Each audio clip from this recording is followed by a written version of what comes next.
You're listening to Always Player One, a solo board gaming podcast.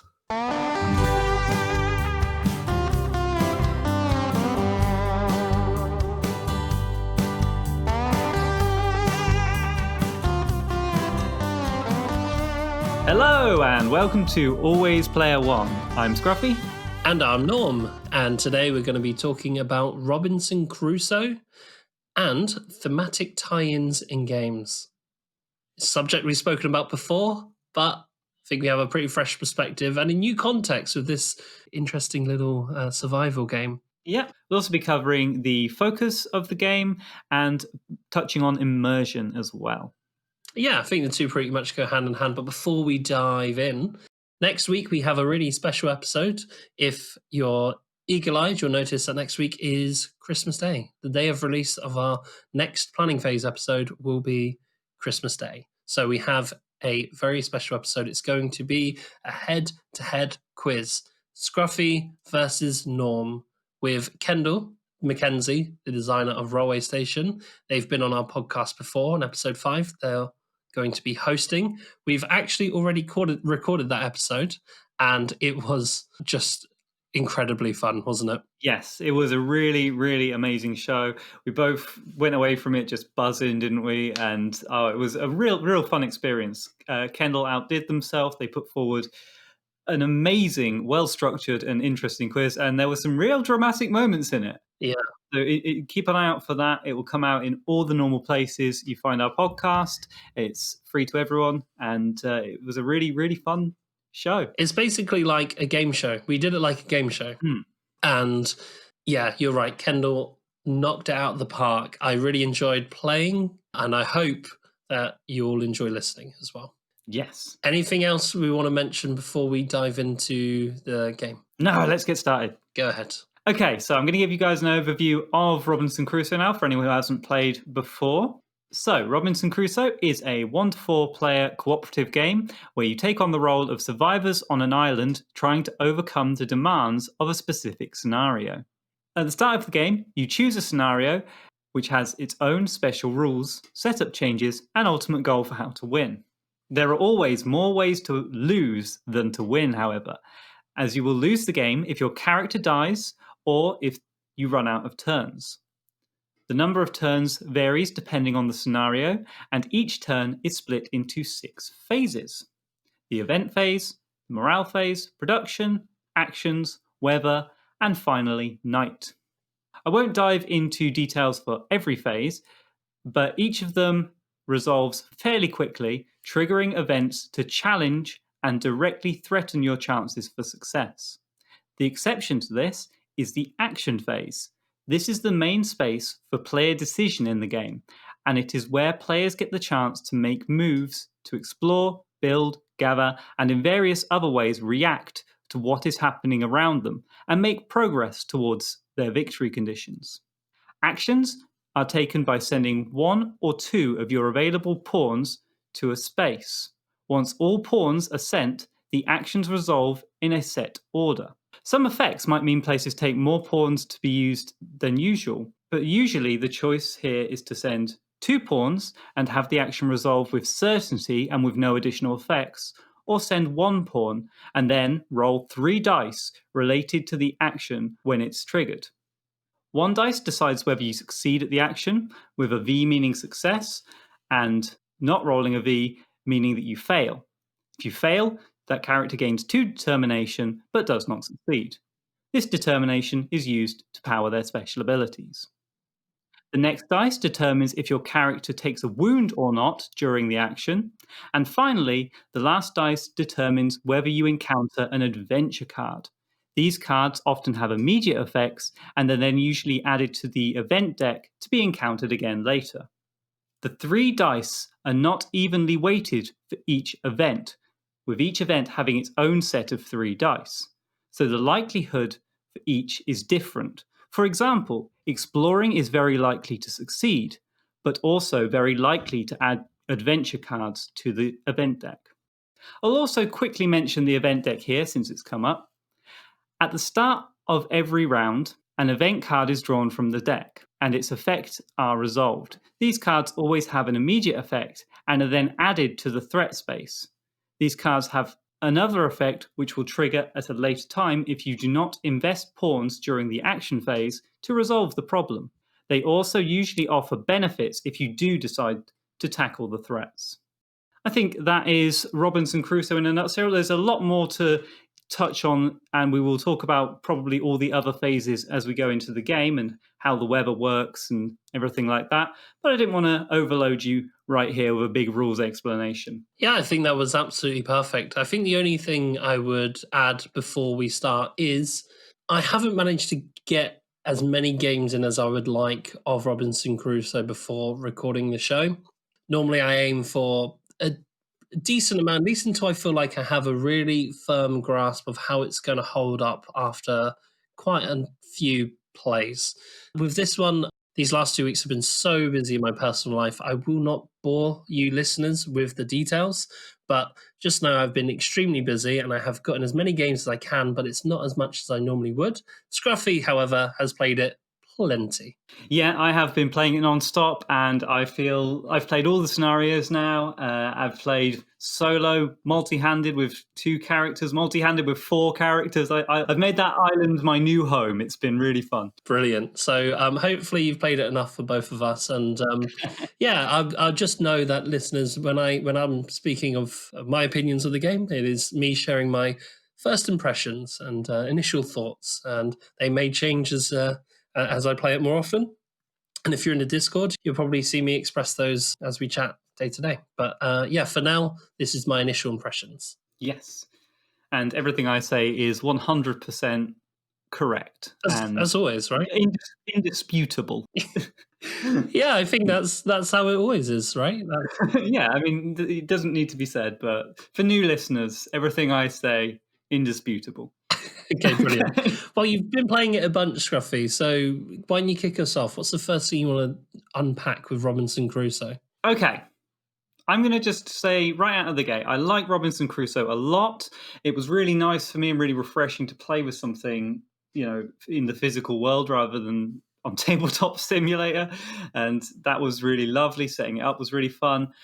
But there are a few things that I have a problem with the game. So there's a couple of little bugbears. One, I'm just going to throw out right now and get it out of the way, and that is the minutiae of the rules. Just, I don't know if it was a problem with me and the rule book, or just that the symbols are sometimes a bit not clear. But oh my god, I spent most of the first games I played, it was like a nostalgia trick from when I first picked up the game. Like, even having got used to the game before and then not playing it, picking it back up again, I was just lost. I had to just play with the rule book on my lap and keep checking, referencing, and never being able to find what I wanted. But once I got past that, that was not so much a problem anymore. It's just the kind of unexpected and unexplained interactions. You have to have an FAQ up for some things because they're just not in the rule book. It's funny actually because it's a pretty simple game. The flow of the gameplay is actually really, really simple. It's just occasionally, and I experienced this as well, so I'm glad you brought it up. Occasionally you'll go, oh yeah, so I just need to get rid of one of those things. What's one of those things? What's this again? Okay, I need the rule book. Yeah. And that the worst thing is that there isn't a clear appendix. Everything is a real just pain in the rule book to look up. I'll give you a great example. Is that there are multiple symbols for the same resource. Yeah. So it's just wasted time. Once you get used to it, like you said, it's not a problem anymore.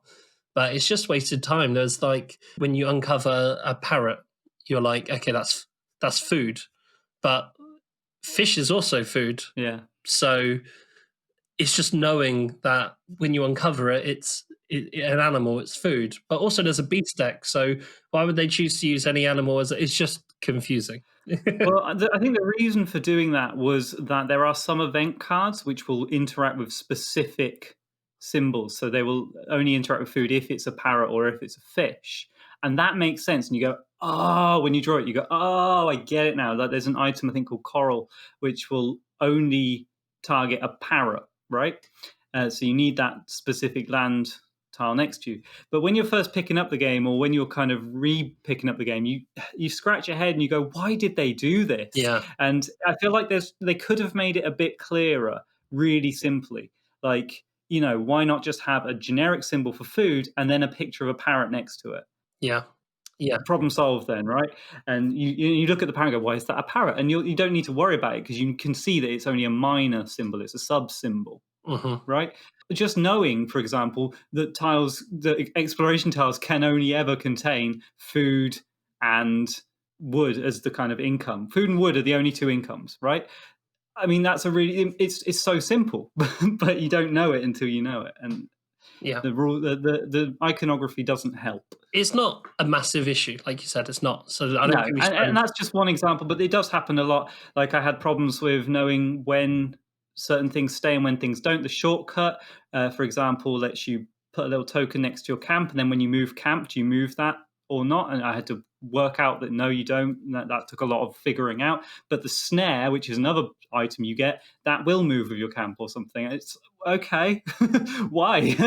Yeah. I get it thematically, but in terms of mechanically, there's nothing to say that those tokens move differently. You just have to learn every rule for every interaction. I don't know. Yeah, we don't have to hold it against Robinson Crusoe, though. Our favourite solo game of all time is difficult to learn. Yeah.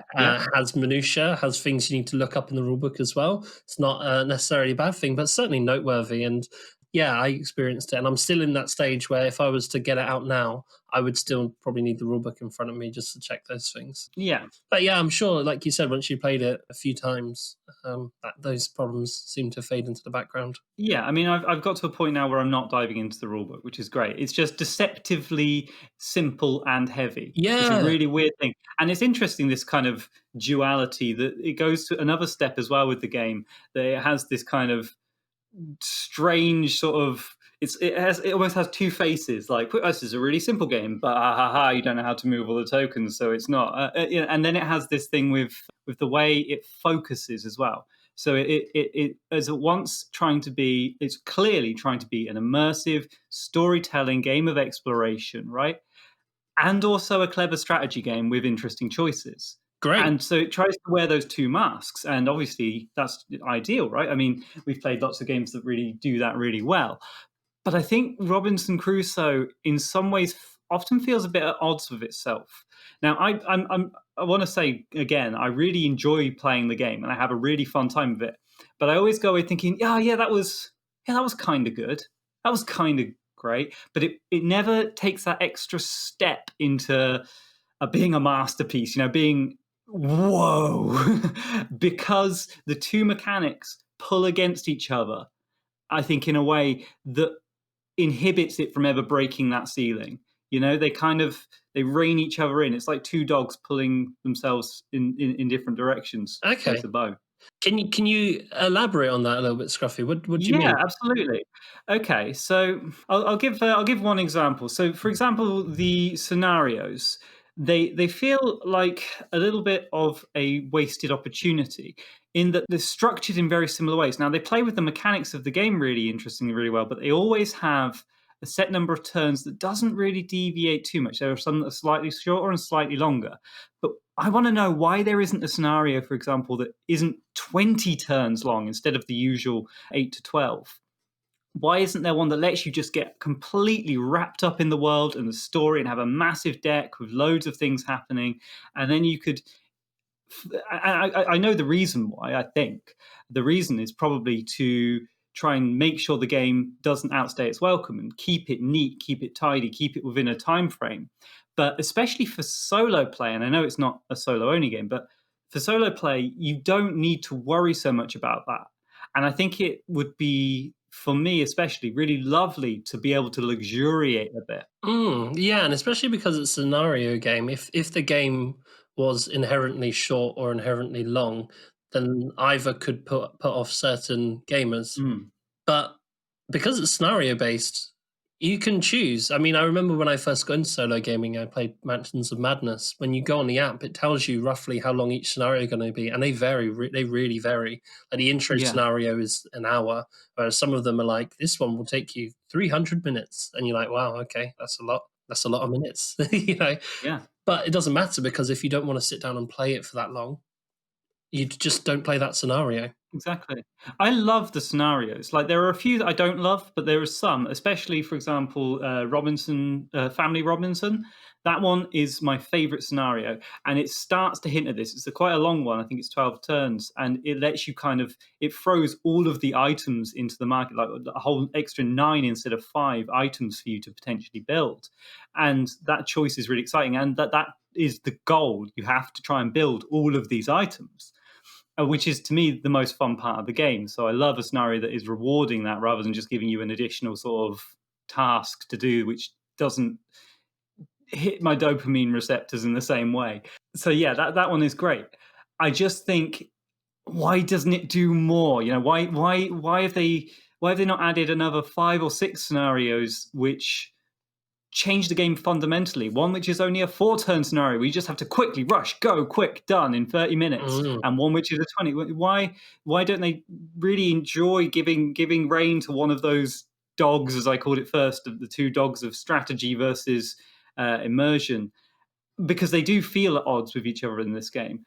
And really allow them to go free. I guess I haven't really explained where I see it so much in the game. I'll try and do that now. Sure. So going back to the items, for example, in the game there are 9 starter items which are always available to build, and then you draw 5 more up randomly. There is one character called the Carpenter who has the ability to add more items to the table, right? And I think that that's a real shame that they limited that to one character, one specific character. And I understand that the reason is to encourage, I guess, diverse strategies for the different characters. That one wants to do, more sort of research and development, add more options to the table with their determination tokens, and the other characters don't have that ability.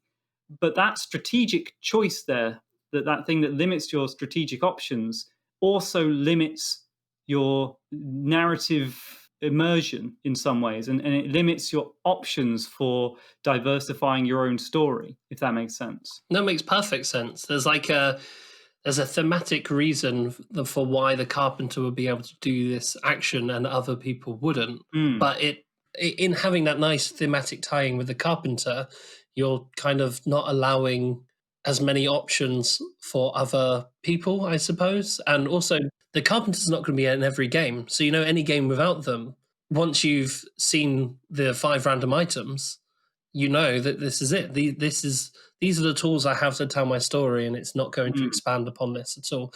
I think it kind of gets away with it because you never know what those 5 items are going to be until you start the game. But Yeah. I do understand what you're saying. It's a really good example. Yeah, I mean that's an example. I think there are others as well, like just in the general kind of macro of the game, that you are working towards a scenario goal, but there's also really interesting stories coming at you from the game. So it's got these discovery cards, these event cards, sorry, and then other cards, the adventure cards, which present you with interesting narrative beats that you can play off or ignore and have consequences from. But then you're always being pulled back to this.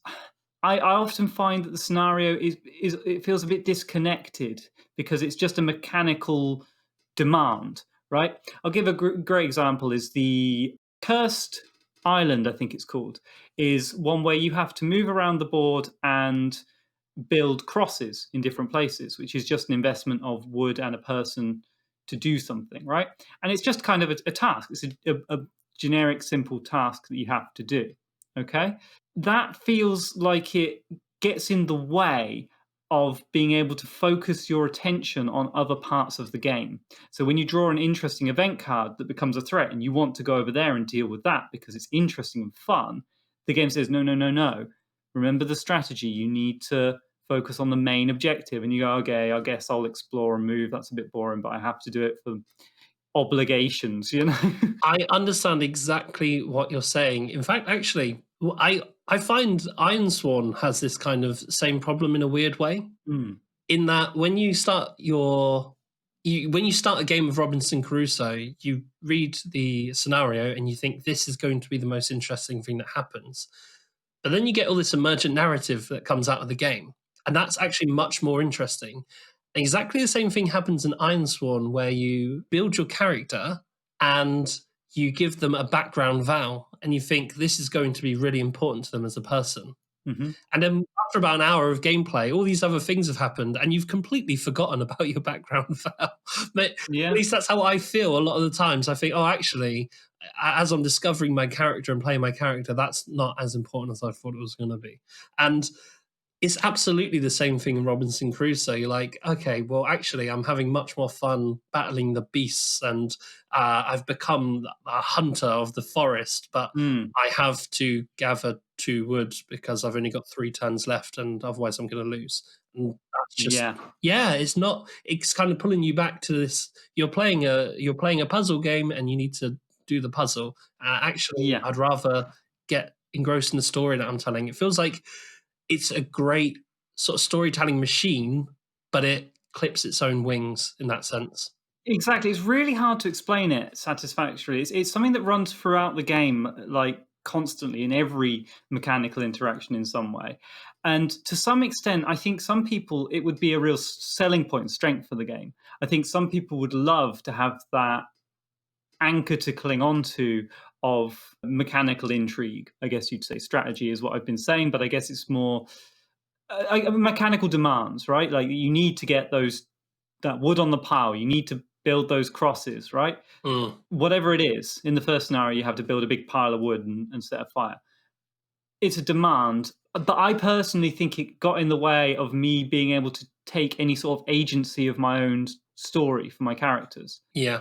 They felt like loose lilies being buffeted about by the situation. And that's fine because that's, thematically connected. And I'm not saying it's a massive criticism of the game. It's just something that inhibited my enjoyment of playing the game. It prevented it from getting to that next level of top tier solo games for you. It stopped it from being my story. It made it a story, not my story. I think that's the best you can say it.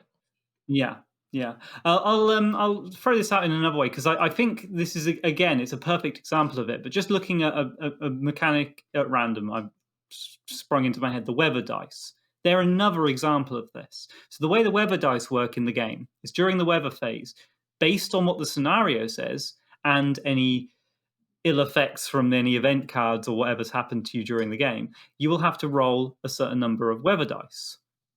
Now, there are 3 of them.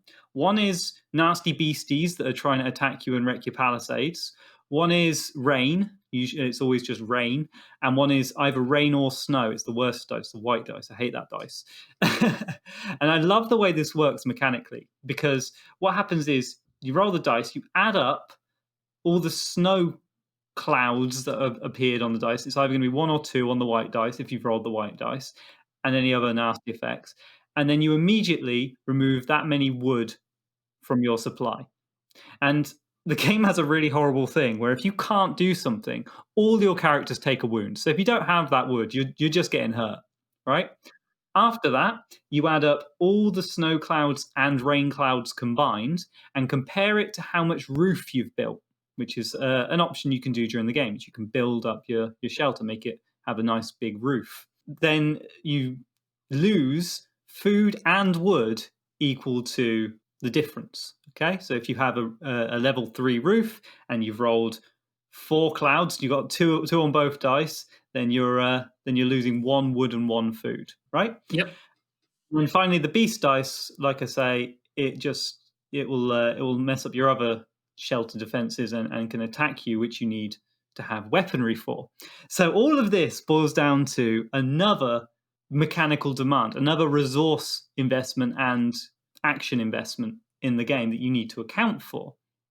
And it's fun in that it's fun to try and prepare, but it's also not fun because there's other stuff you want to do. And if that's the bit you want to focus on and you want to make your shelter really brilliant and prepared, brilliant, but you also then get pulled back and have to do other stuff. Mm.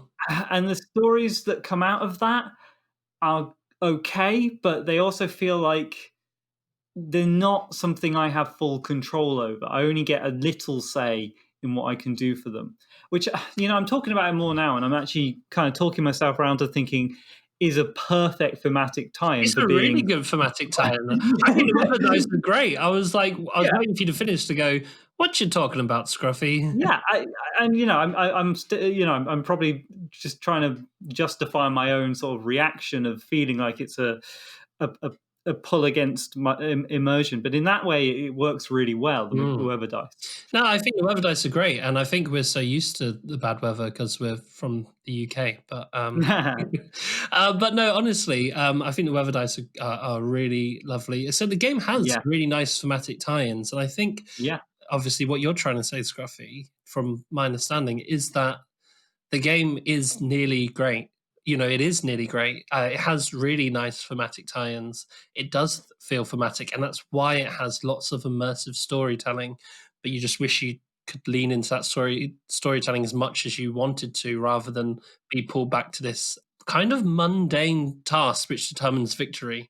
Like yeah, stuff you do during the game that aren't related directly to your victory sometimes feel much more exciting than the really mundane tasks that determine whether you win or lose, whether you live or die. And I get that. I think that's a really valid criticism. I think there are some lovely thematic tie-ins throughout the game, though. I think the yeah. Weather dice are one of the better ones. I also think the adventure cards are Mm, really nice.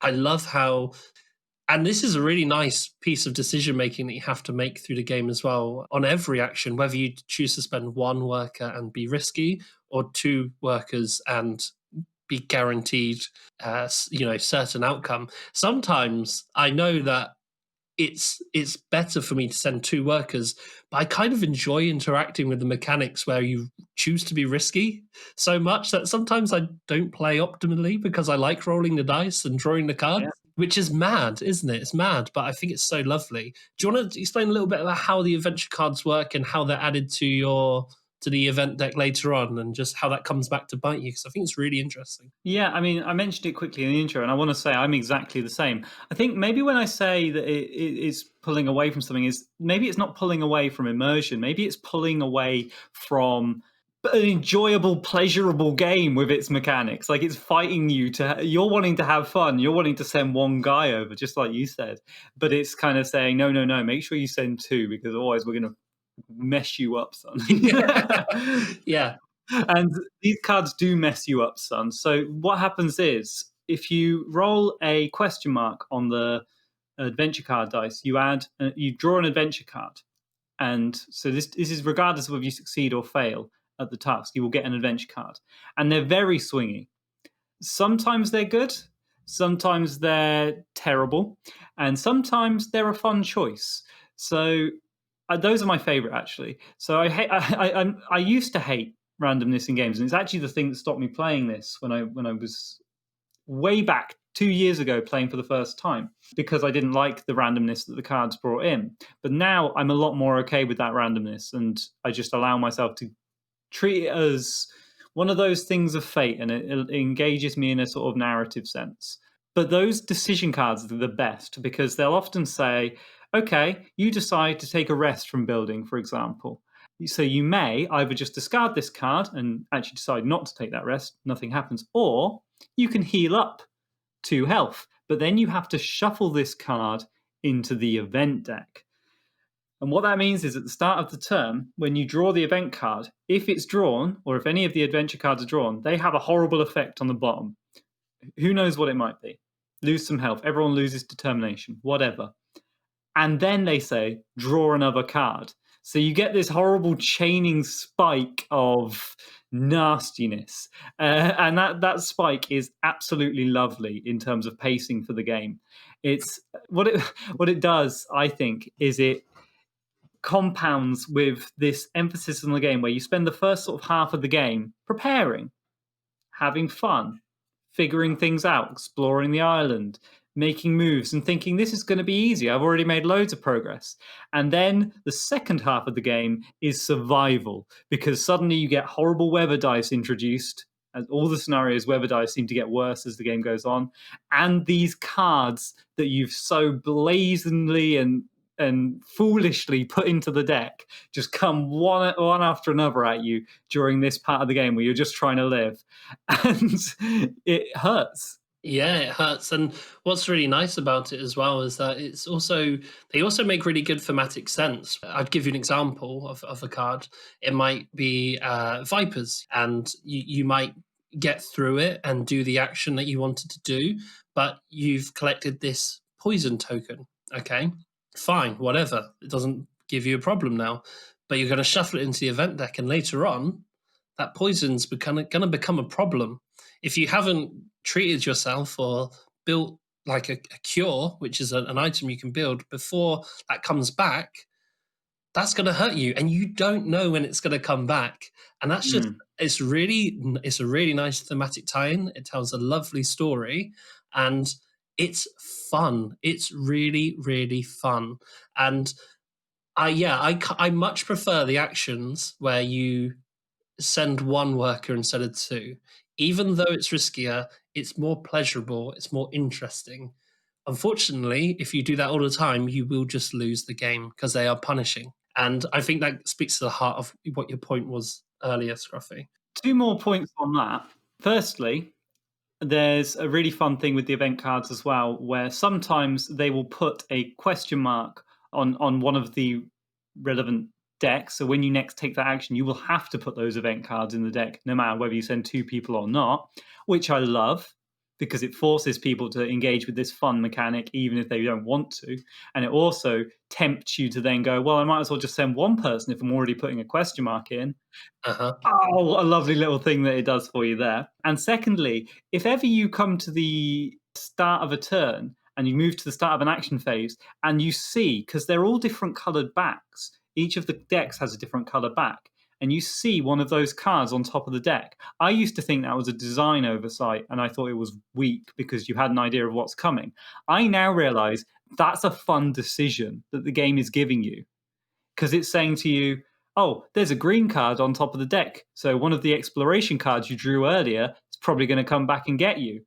Oh, so maybe I want to shuffle that deck if I can, so I don't have to deal with it next turn and delay it, postpone it for the. Or maybe I do want to resolve it now. Wait, what was that card again? Oh my god! So hang on, there were two, weren't there? One was Vipers, and we haven't got the cure, so I need more time. And what was the other one? I've forgotten. And so you see there the sort of lovely little decision making that puts in your brain when you get a few plays under your belt and you start noticing these things occurring, and you go, oh, so how do I try and combat this? And I love that.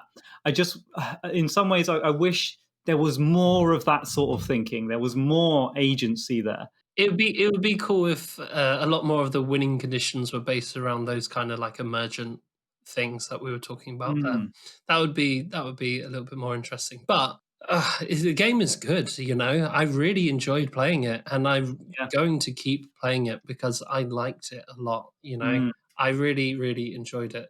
I think we've already alluded to two of my favorite elements, which is the weather dice and the fact that you can always choose to send one worker or two. Some of the other mechanics that I find really pleasurable are some of the restrictiveness of the bonuses that you can collect. So you can collect these extra workers as you get through. You like meet people on the island, I suppose, thematically. I don't know if that's the thematic tie-in. no, no. So this is really fun. The way you get the extra pawns, usually they're not people. They're usually things like a map, Ah, I see. and that's why they can only be used to support your characters. They can't go out on their own. That is so clever. It's even better than you thought, Norm. I actually found this out when I looked it up. This is another one of those minutia things. I couldn't work out whether neutral pawns, they're called neutral pawns, so they're additional pawns that you can get that have specific roles that they can be assigned to, and they can never go on their own. They have to only go supporting one of your main pawns. And these are really powerful, but I couldn't work out whether they were one use, and so I had to kind of end up looking at an FAQ. I was probably just being thick. It was probably in the rule book really clearly, but it turns out it depends on where you got them from. And again, this is a problem with iconography, that there isn't a symbol for this is a temporary neutral pawn and this is a permanent one, just a border even. You know, a black border on one and a dotted line border on another would have told me it without me having to look at a rule book. Anyway, sorry, Norm, you were saying. But I like the restrictiveness. I like that they can only be used on certain actions. If you pick up a brown pawn, it can only be used to do brown actions. If you pick up a green pawn, it can only be used for green actions. Yeah, and there's only one brown and one green action, isn't there? So, you say brown actions and green actions. It's build is the brown action, green is the explore action. Like they will only have one sort of use. Yes, and it means that there's a little thin extra layer of planning, which is just really nice. But what's even nicer is that sometimes you won't want to do those actions. So they'll be wasted. You'll be like, okay, I have this extra pawn. I should probably do that, but I need to do this. And I'd like that sometimes you finish your planning and all your actions, and you've got a bunch of extra pawns left over, and you're like, this is so suboptimal. And it really triggers me as an ex Eurogamer and someone who's still I don't really identify as one thing or the other. I suppose the term is omnigamer, as much as that term makes me a bit sick in my mouth. But yeah, the Eurogamer in me goes, this is dreadful. I love it. Yeah, no, I get that completely. Like, because those tokens, extra workers in games, we all know as Eurogamers that they are the most important and valuable resource, right? But in this game, all they are is a safety net. All they mean is you don't have to roll the dice, and you don't have to send one of your big workers to ensure that happens, that you will succeed for certainty, right? And so they do feel precious, but they're also not. They aren't an extra action, if that makes sense, or aren't always. Yeah, they're not as useful as you think they are. Coming into it as someone who's like, I know how worker placement works. I know how this kind of game works. They're not as the first thing I need to do is get as many of these guys as I can, and then I'll win. No, not really, not at all. Yeah. Sometimes even it's very clever. It's wonderfully restrictive, and it's beautifully thematic in that way. And just loved that. Really enjoyed it. Yeah, that ties in quite nicely to how very hard the game is. Yeah. When I first played, I didn't realize quite how hard it was. I think I had a few of the rules wrong. I was playing on accidentally easy mode. But the last 3 or 4 games I've played, I've lost. I've had the most fun with those games because I've got the rules dead right, but I've lost every single one for different reasons as well. I do want to just throw this out here as well. If you're playing solo, in the solo mode, you play with one character with an additional extra pawn called Friday, who acts like a player in some ways, but has a lot of immunities. He can do a lot of stuff that a player would do, but he's a bit better, but he's also got a few less hit points and stuff. He's an interesting character. And then the dog, little Scruffy. And he's just a green or a red neutral pawn, so he can be used to hunt or explore. And to compensate for you having a bit less, what it does is it gives you an extra motivation every turn. Sorry, this game there's so much interconnectivity here. I've kind of lost sight of what I was saying at first. It's hard. Yes, it's hard because in solo mode you lose out on a few extra action pawns, but it gives you morale, and morale is a phase during the start of the turn. So after the event phase, you do the morale check where you gain determination tokens. No problem. If you're playing solo, you automatically gain 1 extra morale because you're just happy you're still alive, which I love. It says that in the rule book. And so morale's never really an issue. If you play like I did and you play with 2 characters instead or more, you suddenly lose that +1 morale every turn. You get a few extra tokens, so you could take the action that gives you more morale, but that always feels like a waste. But morale is very, very, very important, and some of the games I've lost are due to having not enough morale. And then when you come to the morale phase and you lose morale and you don't have determination, you take wounds. And so my characters ended up killing themselves. Wow. Which was pretty damn dark. It is pretty dark. It is pretty dark indeed. I quite like the way the solo mode works. I haven't tried it multi-handed. I like Friday and I like the dog. I think Frida, the dog, I like that it only has 2 actions that it can do instead of all 3. It's that restrictiveness I was talking about. How did you find playing? What was your favorite? Like, did you enjoy it pure? The solo mode. Did you enjoy multi-handing with 2 or 4? What kind of mad concoction did you do that you found worked best? 2 was my favorite. Really? 4 was really exciting. I was a bit burnt out when I started it, so maybe it was just that, but it was, especially towards the second half of the game when things started to get a bit more hectic. I started losing track, and it was too many spinning plates. 2 was my absolute favorite. In 2, you still have Friday, the extra sort of go of you. You don't have the dog Taffy anymore, but you do have Friday, which is fun. I like Friday, and it's really fun because playing with 2 characters, morale is now an interesting decision, and it's like with all games, like with Marvel, we were saying last time, you get an interesting interplay in terms of emergent narrative. If you have any sort of investment in the characters and kind of just come up with a backstory for why they're there. I played with the explorer and the carpenter, and we were playing Family Robinson, and I decided they were the family, they were the parents. And it made for this story where we ended up exploring for the first half of the game, and then we got stuck on an island, on a tile, which we decided was going to be basically our home.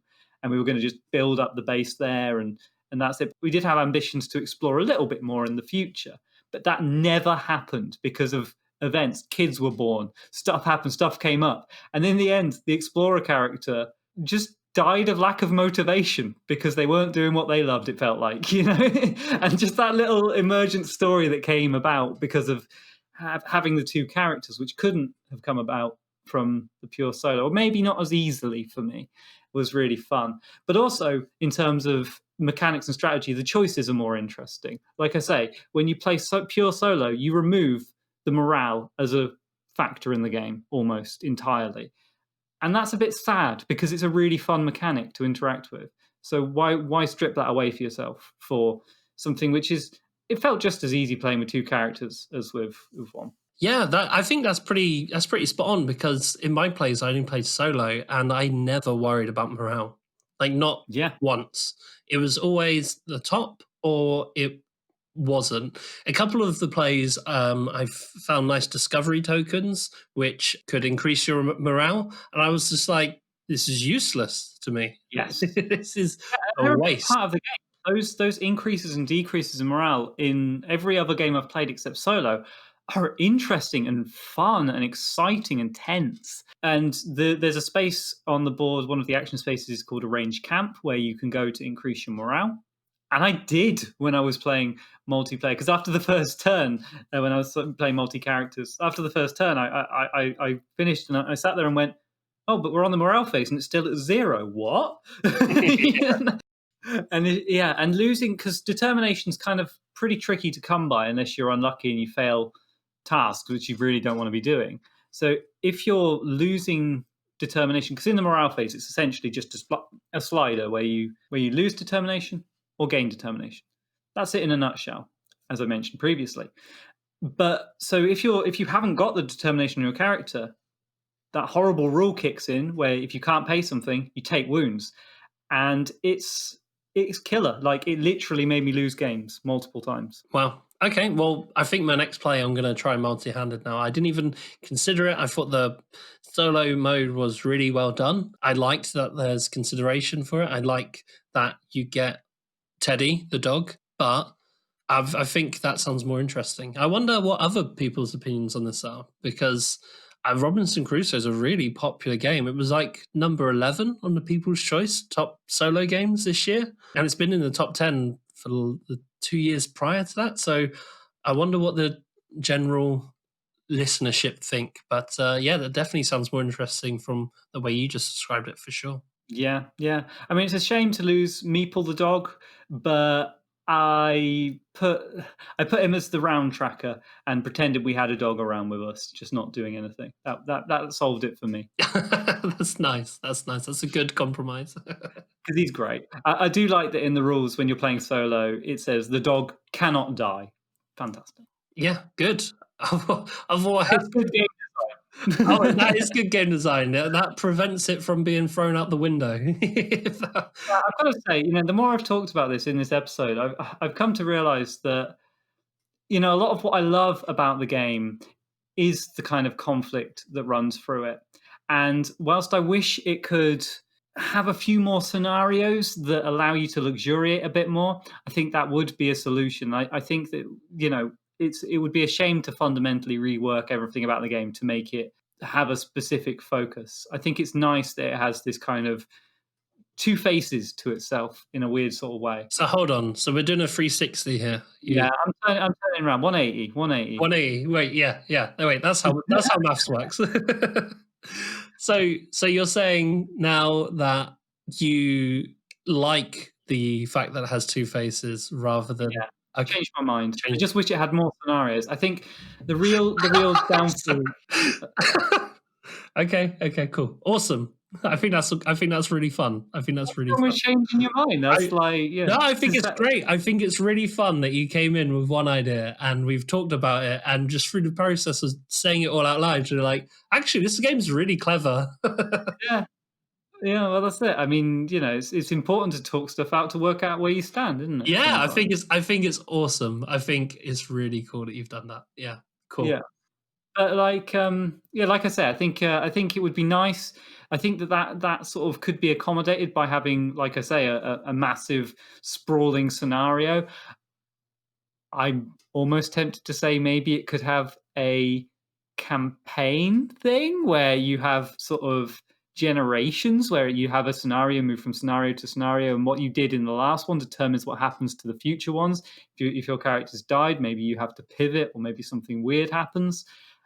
I don't know. That would be really fun and cool to see. And it feels like everything's kind of there. The game is there, but the scenarios almost feel a bit token. And like I say, the real kind of mechanical pull away from the fun, the sort of thing that goes, oh, make sure you send the wood to the wood pile, and you go, but I want to hunt, it's is the scenarios, and it is the way they're set up. And they're clever and they're good, and I love the way the weather dice are designed for some of them. For some of them, I hate them because they don't have any weather dice, and I don't understand why they made that choice. But for others, yeah, I love the layout of them for their specific scenario. But there should be more, and they should be more interesting and break the game in more interesting ways. Wow, this is where some of the expansions might become interesting, because I'm just looking at the moment on the Geek, and there's quite a lot of expansions with a number of other scenarios. So maybe this is something we need to revisit. Maybe I can't imagine because right here's the thing: the scenarios smell like developed and carefully curtailed scenarios. They don't. This is something with the whole game. There's no rough edges in the. It's all cleverly designed, but I miss those rough edges. I wish there were one or two scenarios that had those rough edges kept in, and had the room to grow into something weird and unusual and a fun experience to recapture some of the mystery that the game could have. Yeah. Okay. Yeah, I'm glad you said it, because I certainly feel after a few plays that Robinson Crusoe is a really, really fun game. Great thematic tie-ins.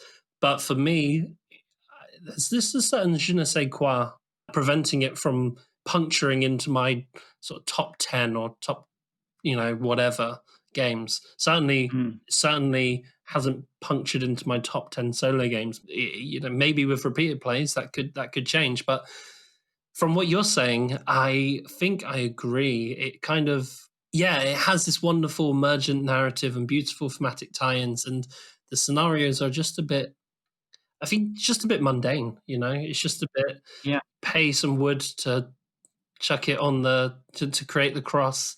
Who cares? Who yeah. cares? It's not I fun. think I think the map exemplifies it as well. This is one area where I think the game really is lacking, the world map. And I think they even know it because the way it's drawn is around the edges. It looks like the world's bigger than it is, but they're half hexagons that you can't put a tile in. The map is only, I can't remember, is it something like 9 spaces? I'd have to look. Sorry, I don't know the exact number of spaces. And that feels really small. And I get it, it's an island, but it's so limiting. And those spaces only have a few bits of information on them. They're not unique, distinct places. This isn't the waterfall tile. Oh, it's so interesting. They're distinct enough, but they're not that exciting, and the world doesn't feel expansive and interesting and mysterious. It just feels like I'll just turn over a tile, and they're all kind of interchangeable. Yeah, and even when you got the explorer has an action where you can spend determination and look at the top three, choose one that's going to come out next, and put the rest back and shuffle them in. And even that, you're just looking for one symbol.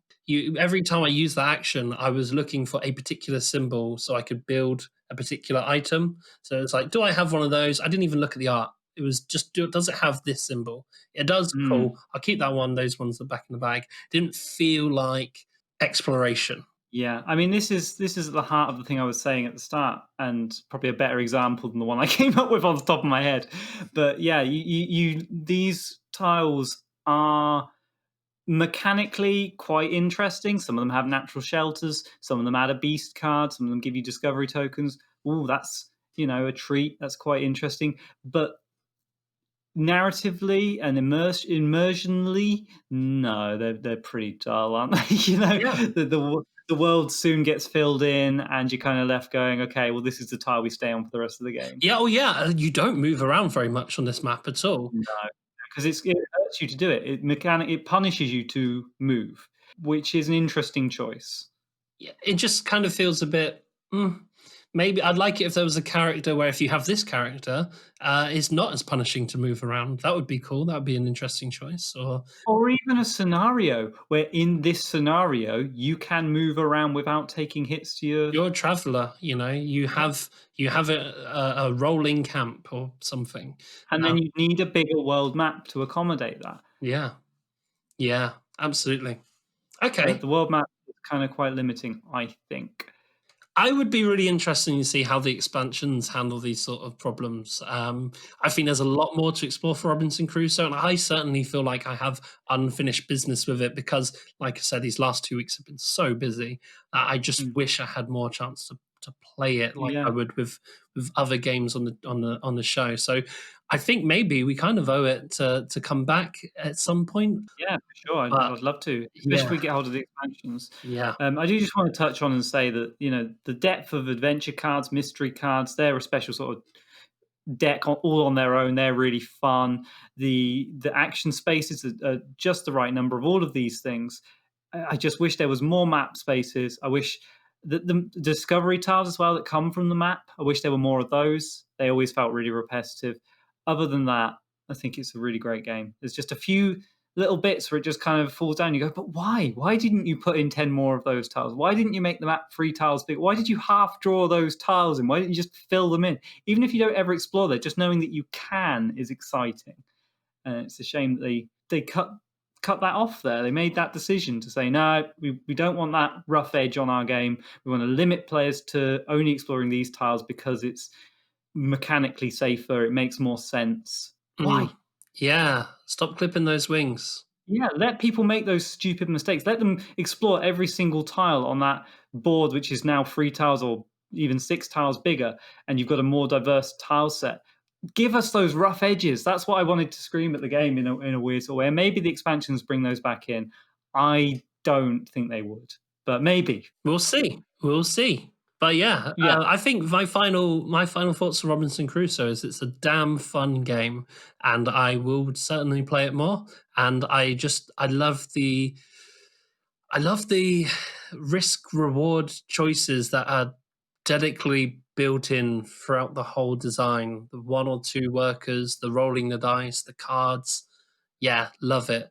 Like yourself, I do think it's not gonna make its way into my top 10 because when I finish, I kind of feel okay. Sometimes when I win, I kind of go, I did it. Cool. Yeah, the ending is so anticlimactic, whether you win or lose. Even in that moment where I had the interesting story, you see the ending coming kind of a bit before it happens. And I don't know why it always just feels a bit like, oh, it's over. And maybe it's because it's quite a long setup and tear down. I think the setup's clever, but I also think it is long. And maybe like I'm thinking back at the intro scenario, I knew that I was going to win it. I could time. I was like, this is how much wood I'm going to get. Here's how much I could lose. I know I'll win in X many rounds. Do I even bother playing? Like, Well, do I here's have the to? thing. Do I have to see it out? Like, mm. Here's the thing. In later scenarios, those last 4 games I played, I knew I was going to win by turn 5. I lost all 4. Okay, cool. Okay, that's fair. That's fair. Okay. Which that's something that gets challenged as you play. Those preconceptions of like, oh, this is just like Castaways where we built the big rock pile, no problem. Nah, you're gonna. If you play more scenarios, it goes. Yeah, You lose that certainty for sure. okay, cool. Wow, that's great. That's great because that's one problem I had. I wasn't even planning on bringing up, but I'm glad I did now because it's made me more excited to get back into the game. That's awesome. Yeah, yeah, definitely. It's a hard game. Okay, I think that's probably enough about Robinson Crusoe. Shall we look at the responses we got from last episode? Sure, sure. Before we read out any responses from last episode, what's the question for this one? So, this episode, we are asking, what is a game which approaches perfection for you? A game which is almost perfect, but just has those 1 or 2 choices or design things, or maybe even theme, whatever it is, that pulls you out of it and makes you not able to say it's the best game. Yeah, what's the game that you go, I love that game, except for this tiny thing. We want to know your micro criticisms. We want to know what turns you off. Let us know. We'll come on to how you can contact us in a moment. But first, let's unpack responses we got from last episode. So again, the question from last episode was, what is a game that has surprised you the most? A game you thought you wouldn't enjoy, but ended up loving. So the first response was from Comrade Boris. Comrade said the game that surprised him the most was 18 Chesapeake. He said, but for solo play, it's a lot harder to say because he usually does a lot of research before buying a game. But if he had to say, it would be too many bones. Even after watching lots of playthroughs, he was still on the fence. And it just so happened that his friendly local game store has a copy. So there you go. He was on the fence, picked it up, ended up loving it. Yeah, 18 Chesapeake, very, very exciting. So, what are your views on 18 Chesapeake, Norm? Because I know you're the 18XX buff out of the two. I was like, have I played that one? I don't even know. I don't think you have. 18 Chesapeake is kind of an intro game. Well, not kind of, it is an intro 18XX.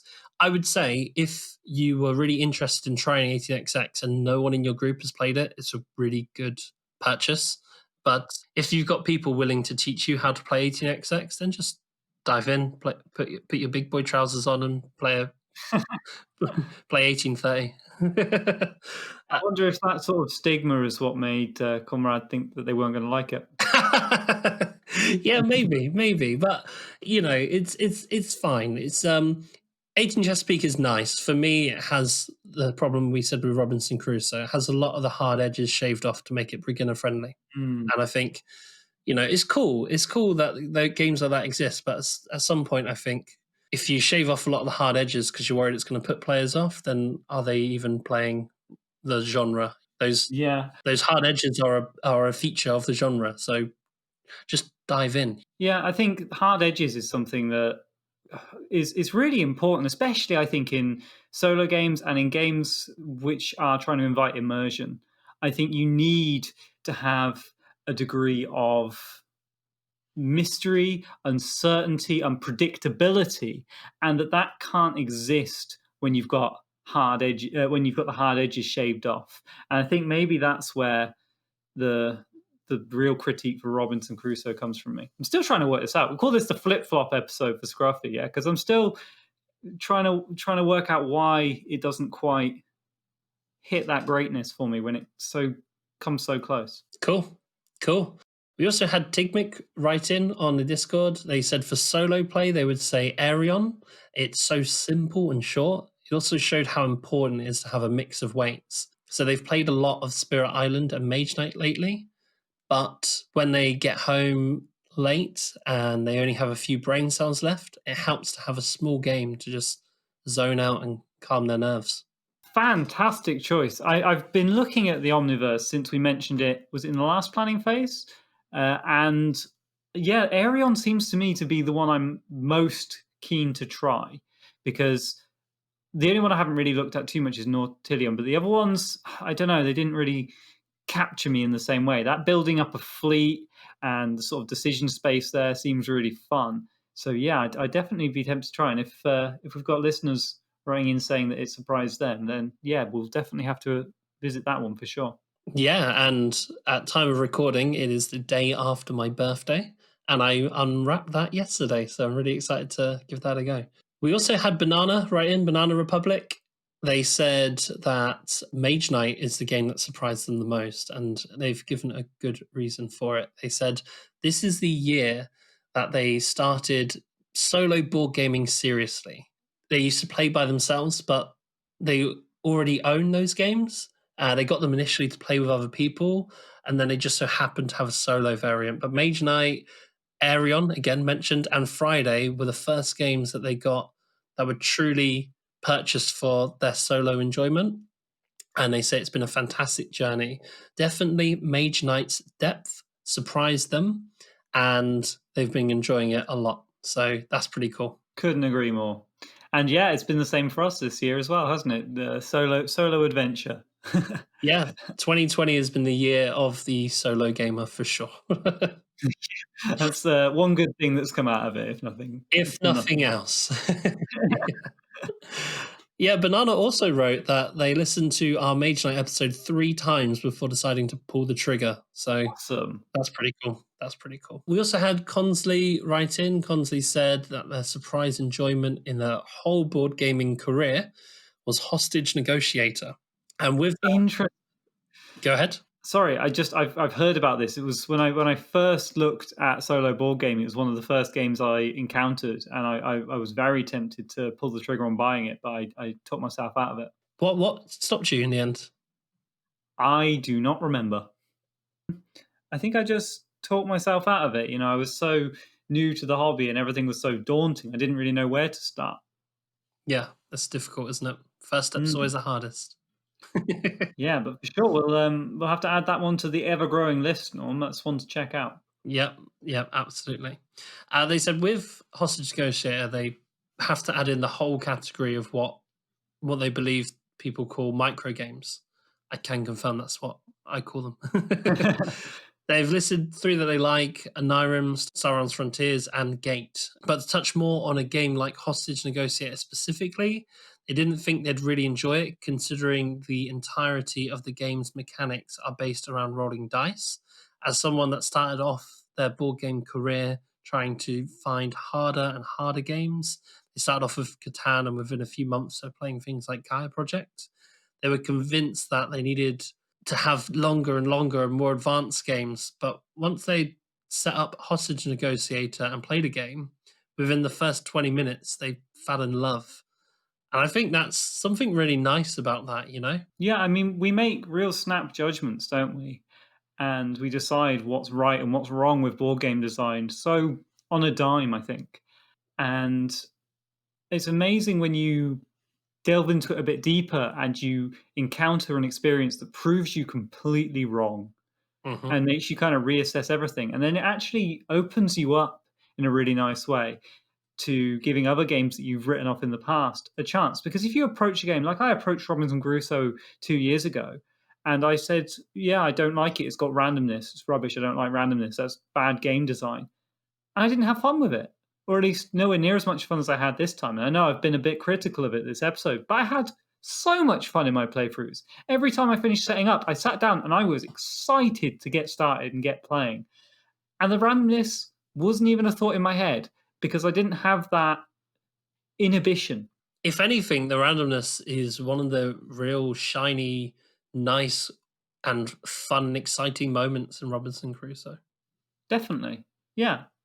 100%. I agree. And I had a similar experience. I went on a similar journey with board games. I was always looking for the next big, heavy monster economic simulator. Yeah. And then I think solo gaming has really helped me with that sort of prejudice, because in solo gaming, if you don't have randomness in your games, then sometimes it can feel like you're lacking that kind of external factor that a player would normally give to you. And it's helped me really fall in love with randomness. And I really want to do an episode where we unpack randomness in games in general, because yeah, it's a really interesting tool that game designers can use. Yeah, I think it's especially useful in solo as opposed to multiplayer games, because in multiplayer games it's a competition, whereas in solo games, winning and losing is important, but it's not the be all and end all for the fun. If you draw a card that makes you lose, you can still have had fun in that game, Mhm. theoretically. And there is still bad random design, there is still good randomness designs, but I think it's a lot more fun in a solo game than it is in a multiplayer game. There's a really nice analogy that I like, but I'm going to keep it in my back pocket for our randomness episode. Oh, you tease. Okay, the next one we had in was from Varga, who said their biggest surprise enjoyment of a game was 100% Spirit Island. And the reason for it, they actually write what I think is quite a funny story. They said they had a terrible introduction to the game. Their first 2 plays were with 4 players, and no one enjoyed it. Their third play was on Tabletop Simulator, and this was with experienced players who didn't really enjoy the fact that they were a little bit lost during the game. And their fourth play was with their significant other who had some problems with analysis paralysis. Finally, they decided they would try it one last time before they sold it. And it just clicked. And now they think it's one of the best games they've ever played. Isn't that funny? Wow, yeah. And that's why I want to, that's why I've been nothing but apologetic that I've only played a couple of games of Robinson Crusoe before doing the podcast, because I know that this happens all the time. You play a game a bunch of times and you get to that 4th or 5th play and you go, oh, there's so much more to this game than I thought initially. Or suddenly the decision space makes a lot more sense to you. And it just, comes to life. And I think that's a lovely story, and it happens to me all the time. Yeah, it's totally true. I mean, sometimes it just takes adjusting one variable in the way you're playing or whatever. With me, I'd kind of written off Spirit Island as a game that was just too hard until I played it single-handed, and that was only kind of a last-ditch thing. And I started doing it for the podcast as just kind of an experiment, and then I realized this is really fun, and it's a game I really enjoy now. So it's funny. I had a very similar experience with the same game, but I guess for different reasons. Yeah. And we had a lot more people write in. I just read the first 4, and I don't think we'll have more time. But thank you so much to everyone who did write in. We read all of them. Obviously, we've responded to all of them on the Discord. And if you want to write in and answer this episode's question, Scruffy, if we'd like to remind them what this episode's question was. Yep. The question this episode is, what is a game which has approached perfection for you, but just had 1 or 2 things that inhibited it from taking that step into being one of your favorite games? I'm really interested to see what people say to this one, because it's sometimes, like we've demonstrated in this game, sometimes it's hard to even put your finger on it, Yeah. What is Yeah. it exactly? What is that je ne sais quoi? I feel like we could talk about this for a few more hours and I'd still not quite be able to put my finger on exactly what did it. So I hope you guys have enjoyed hearing me have a bit of a flip-flop mind meld. I've enjoyed it. It's been really fun. Yeah, good. Okay, so if you want to answer this episode's question or write in about anything, including how wrong we are about Robinson Crusoe, then feel free to do so. You can email us. It's alwaysplayer1podcast@gmail.com. You can also respond in our Discord. Our Discord server is free to join, and the links to our Discord are in the description. You can send us a direct message on Facebook or on Instagram. The links to our Facebook are also in the description, and we're on Instagram as @alwaysplayer1podcast. We're also on Reddit. We post in the solo board gaming subreddit. Look for us, always_player_1. And finally, if you would like to support the show, feel free to check out our Patreon. It's patreon.com/alwaysplayer1podcast. But that's everything for this episode. I hope you enjoyed it. Scruffy, did you enjoy it at least? I had a blast. Thank you for bearing with me, Norm. No, it was interesting to listen to. And get excited for next week where we do the Christmas Day quiz Honestly, I can't wait for you guys to hear this because it was so much fun. Yes, me neither. Yeah, it was a great experience, and I'm looking forward to hearing your guys' thoughts on it in the Discord. If you enjoyed it, it'd be nice to hear. And if you want to see more things like it, we'd love to hear that as well. So we'll see you for the quiz on the 25th of December. Happy holidays to everyone, and thank you again for listening. And you're awesome. Yeah, peace out. See you in a week. Thanks for listening. If you'd like to support the show, don't forget to check out our Patreon page. The links to that are in the description. We'll be back in 2 weeks with another episode of Always Player One. Until then, reach out on Facebook, Instagram, or by email to keep the conversation going.